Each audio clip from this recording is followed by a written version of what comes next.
سابق یمنی صدر حوثی باغیوں کے خلاف میدان میں۔ یمن کے معزول صدر علی عبداللہ صالح بھی ایران نواز حوثی باغیوں کی شرانگیزی کے خلاف کھل کر میدان میں آ گئے ہیں۔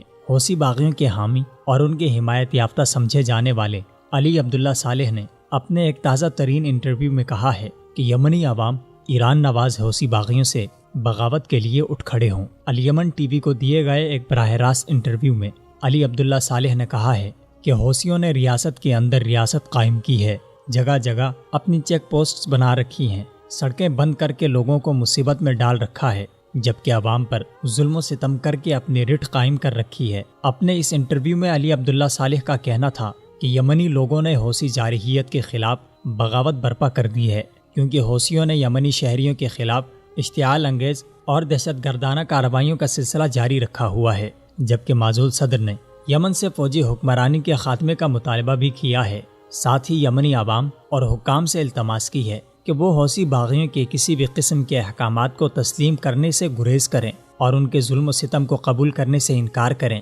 انہوں نے واضح کہا کہ میں مسلح افواج اور عوام الناس سے اپیل کرتا ہوں کہ وہ حکومت، جمہوریت، اتحاد اور آزادی کے تحفظ کے لیے عوامی املاک کو لوٹ مار کا نشانہ بنانے والے ان عناصر یعنی ایران نواز حوثی باغیوں کے خلاف متحد ہو کر کھڑے ہوں۔ انہوں نے اپنی حامی فورسز سے اپیل کی ہے کہ وہ حوثیوں سے احکامات نہ لیں، بلکہ اپنے امیر یعنی صدر منصور ہادی کے مخصوص کردہ فوجی محکموں کے احکامات کی پیروی کریں۔ یاد رہے کہ حالیہ دنوں علی صالح اور اس کے حامیوں اور حوثیوں کے انصار اللہ گروپ میں شدید جھڑپیں ہو رہی ہیں، حالانکہ یہ دونوں ایک دوسرے کے اتحادی بھی ہیں۔ علی صالح نے بتایا کہ جھڑپیں حوثیوں کے عوامی اسمبلی کے سیاسی اور فوجی لیڈروں کے گھروں پر حملے کی وجہ سے شروع ہوئی ہیں۔ ثالثی کمیٹی کشیدگی کو کم کرنے کی کوشش کر رہی ہے، لیکن حوثی باغیوں کی جانب سے عوامی نمائندوں کے گھروں پر حملے کی وجہ سے ہمارے محافظ دستے اور رہنما اپنے گھروں میں اپنا دفاع کر رہے ہیں۔ معزول صدر صالح نے کہا کہ حوثی باغیوں نے یمن کی عوام سے ان کے بچے چھینے اور چھوٹے چھوٹے بچوں کو محاذوں پر بھیج کر لوگوں کے بچے مروا دیے ہیں۔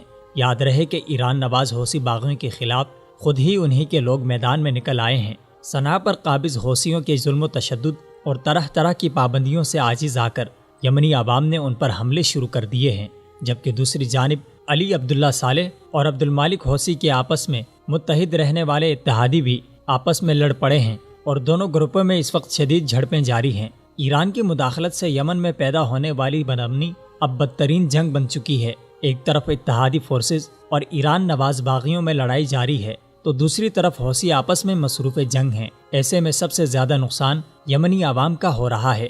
یمن کے لاکھوں بچوں کو خوراک میسر نہیں اور جنگ کی وجہ سے فقر و فاقہ سے کئی بچے جاں بحق ہو چکے ہیں۔ ایران نے شام و عراق کی طرح یمن میں بھی اپنی توسیع پسندانہ خواہش کی تکمیل کے لیے حوثیوں کو کھل کر اسلحہ، سپورٹ اور سرمایہ فراہم کیا اور منتخب حکومت کے خلاف بغاوت کروا کر یمن کو آگ اور خون کی وادی میں دھکیل دیا۔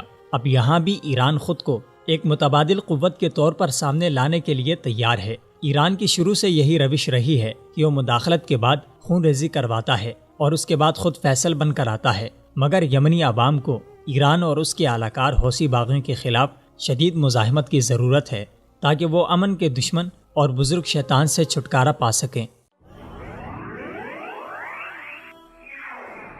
وصال اردو، اندھیری رات میں ایک روشن چراغ۔